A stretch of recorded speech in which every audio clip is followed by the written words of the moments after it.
Hi Loss Adjusters, I'm Mike Evans from the Australian Security Academy, and this program today is a support program we've got for those people who are studying FNS51420 Diploma of Loss Adjusting and CPP 30619 Certificate 3 in Investigative Services. Today's program is on the use of time and event lines, and it's an introduction. That introduction is to give our students studying those programs, especially those in Melbourne who've requested extra support during the pandemic, some further information on what's in our materials. So, this presentation we've been doing now at the Australian Security Academy for over 20 years. Some 18 years ago, we were presenting this in Melbourne to a group of people, and all the people in the room started laughing. And the instructor, Mark Benedict, may he rest in peace, said, "Look, what's so funny? I'm talking about time and event lines." And they said, "Come with us." And they took Mark, the teacher, to the room next door.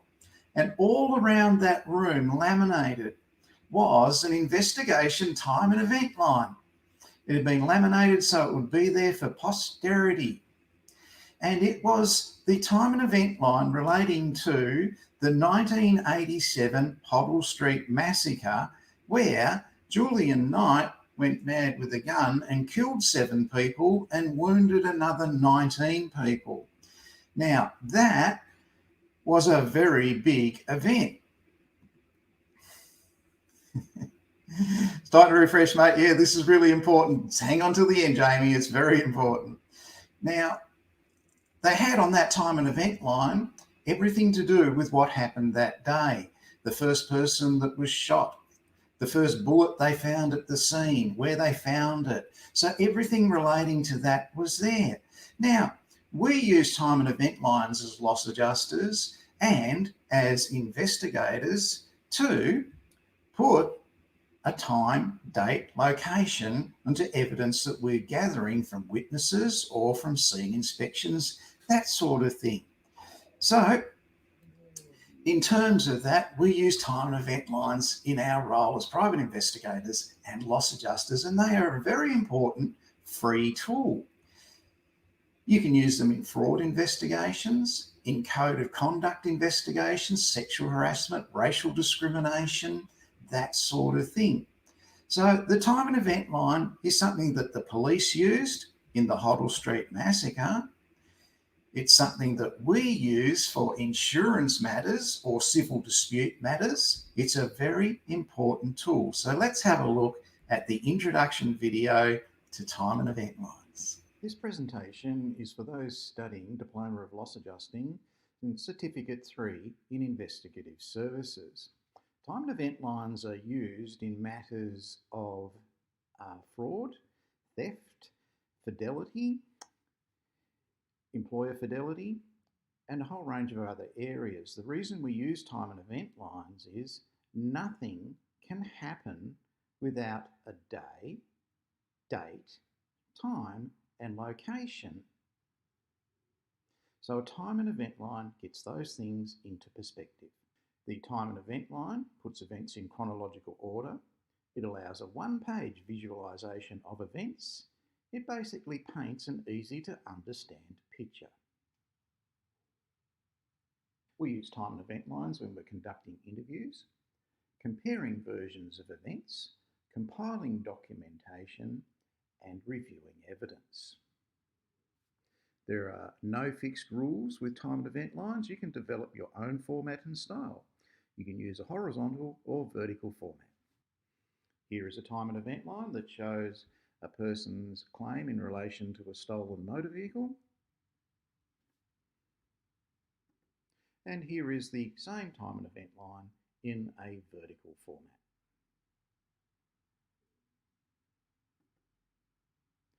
Time and event lines are only restricted by your imagination.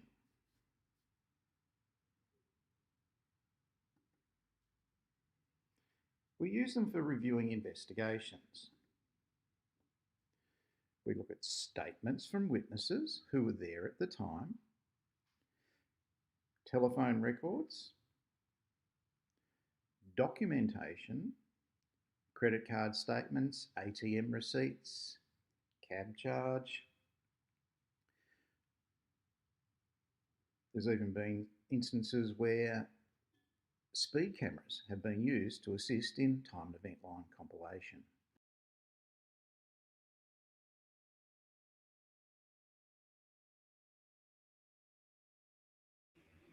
So as loss adjusters and as investigators, we're going to use time and event lines and compile what happened as a result of those time and event lines into a one-page easy read, as you saw there in the horizontal and the vertical format, which were exactly the same thing. You don't need complicated software. Compiling documentation, as I said, sometimes you'll have an accident that's happened at a construction site where they've had 165 days of workplace health and safety meetings prior to that accident.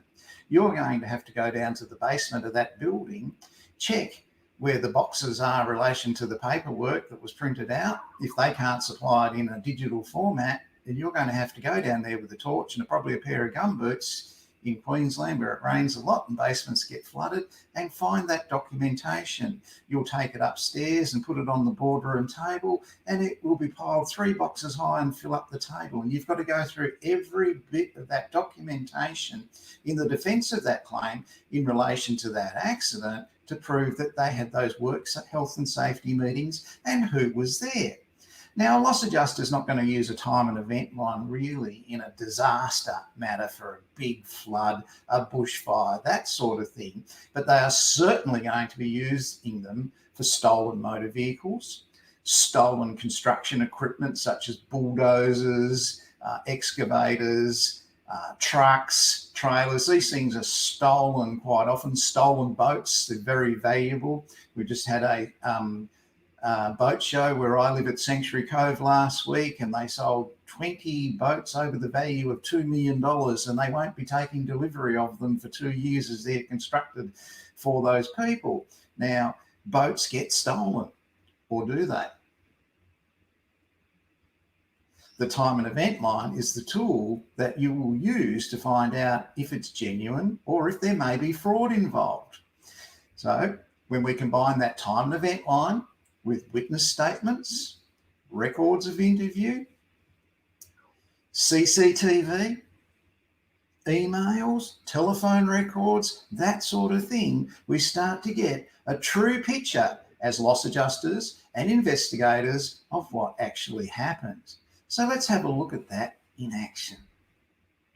Okay, so let's briefly have a look at a quick standard loss adjusting or private investigation home, fire or arson claim.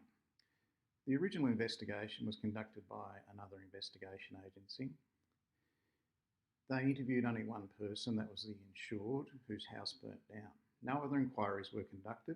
No documentation was obtained to confirm or support the insured's version of events. The details of the claim was in a rural area 50 kilometres from Hobart. The insured was living alone at the risk address. The risk address caught fire while the insured was visiting friends, and the risk address was a total loss. The sum insured was $140,000 for the building and $50,000 for the contents. This is the insured's version of events. He started work in Hobart at 7 a.m, finished at 5. He drove to a local shop and he purchased fuel at 6 p.m. He met his friend John, who asked him to go to Mike's house for dinner. The insured arrived at Mike's house at 6:30. Police called the insured and advised of the fire at 7:30. Now, police don't ring you up, it doesn't happen, but this is in a country area where they all play indoor cricket together, they're in parents and friends together, they're in Rotary together. It's a big area to cover, and police are concerned about people who might end up driving as a result of going in panic back to their house. So they went and rang him and called him. So nothing wrong there. It happens in rural Australia. Police called and collected the insured from Mike's house at 8 p.m. So this is what the time and event line looks like. 7 a.m. start in the morning, and 8 a.m. the police turned up and picked him up. So we conducted further inquiries. He used a credit card to make the purchase at the local store. He was living alone at the address that burnt down for 5 months after a relationship breakdown with his partner. We interviewed his friend John. John confirmed he met the insured at the local shop, and John advised he used his mobile telephone to advise Mike that he had invited the insured for dinner. John provided his mobile telephone record to assist. There's no reason not to. He was asked, he could have said no, but he did. John's mobile telephone record listed the call at 6:12. So now time and event line starts to look like this. We interviewed his neighbour. The neighbour observed a vehicle in the insured's driveway as he sat down to watch a current affair at 6:30 p.m. He assumed it was the insured. The neighbour observed the risk address burning at 7 p.m. When he looked out the window after the current affair show ended, the neighbour called the fire services and police, as one would. So now our time and event line starts to look like this. It's building. We made further inquiries. We interviewed Mike, the host. The insured attended his home for dinner and drinks. After being advised the insured was coming, the insured took a long time to arrive. Mike was concerned and he telephoned the insured, who advised he had just pulled up at the front of Mike's house. The insured walked in a minute or two later. Mike provided his mobile telephone records and the call to the insured recorded at 6:58 p.m. Bom bom. So now we have a different version of time, which is some 28 minutes later than the person's whose house the insured burnt down. And it's supported by a telephone record. We can look at the time it takes to drive from the shop directly to Mike's house, time it takes to go to the risk address, etc. So what we have is a 26-minute period where the insured has gone missing from the last time he was seen at 6:12 till the next time he was seen at 6:58, and that is all on our time and event line. So what you really sharp loss adjusters and investigators noticed there was in that time and event line description that you saw of the horizontal and vertical format, I didn't ask the insured about the exact time, 6:30, that the house burnt down. I wasn't interested in that. I asked the insured what happened at 7 a.m. that morning and right through to what happened after the police came and picked him up. Now, this is really important because I'm doing million-dollar claims in relation to buildings, excavators, very expensive European vehicles, burglaries, break-into steals, very large claims. And I know that the person who's going to lie to me, they're going to start with their lie. Because every night before they go to sleep, me having rung them up, told them I'm coming to visit them next Tuesday afternoon at Tuesday evening at 6 p.m. to get a statement from them after work because they're hardworking executives, right? They're warned I'm coming. So every night before they go to bed, they have to practice their lie. If they're committing fraud, they have to go, oh, well, this guy's coming to interview me. I've got to exclude this detail. I can't mention that person because they're honest. I can't mention this. I can't point them in that direction. They're practicing their lie. And in practicing their lie, they're going to say, well, at 6:30, my house burnt down. And they want to get that out really quickly. They're not skilled liars. So I'm going to ask them about 7 o'clock in the morning. They haven't practiced for that. They sort of get the gist. When I go and speak to the other witnesses, I'm going to be asking them about earlier in the day, before 6 o'clock at the shop. I'm going to be asking about 9:30 that night. So the person who's going to lie to me, who's practiced their lie and is going to be really convincing in it, has suddenly been asked a few simple questions. Tell me where you were at 7 a.m. Tell me where you were at 9:30. And I'm going to be asking that. They haven't practiced their lie for that. They start to get the gist that they're going to have to be honest with me. I haven't accused them of anything, but they know that I'm going to be thorough. So when you go and interview a witness, like the two witnesses we interviewed that gave their phone records, they have no reason to lie to us. Yes, they're his friends.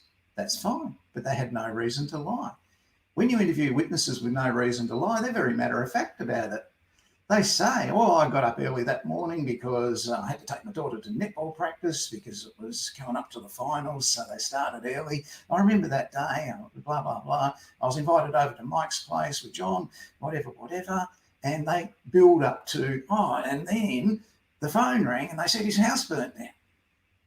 So that's how independent witnesses go. They matter-of-factly start off when you ask them what happened, and they build and build and build to the actual event. And then, you know what they do? They're not lying about anything.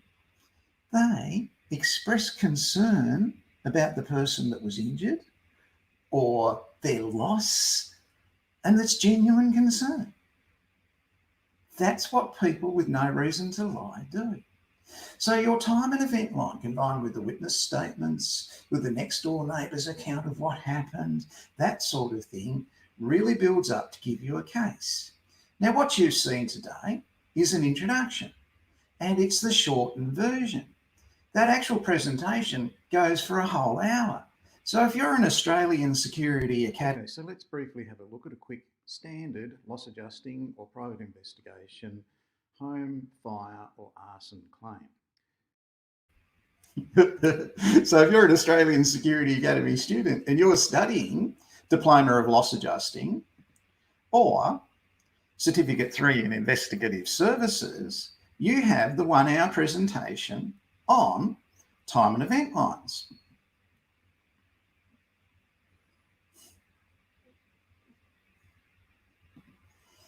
To go and see. So please people, take advantage of that. Now, if you miss this, right, I'm going to show you where they are in your training materials in the loss adjusting program and in the private investigator program. You can see the whole 1 hour presentation that Renee's already said, haven't you, Renee? You saw it in the conference. So if you miss this, hit replay at the end. Or if you miss that, go over to the Australian Security Academy YouTube page. That's what it looks like. Just type in Private Investigator Australia in YouTube and this is going to come up in droves, all right? So you can go there and see that.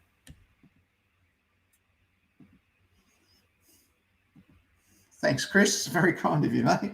All right, so here is where you go to find the 1 hour presentation on time and event lines. And people, it is a presentation that's going to assist you in your loss adjusting and your private investigation and even your government investigation activities here well into the future. Here's where you go in your training material.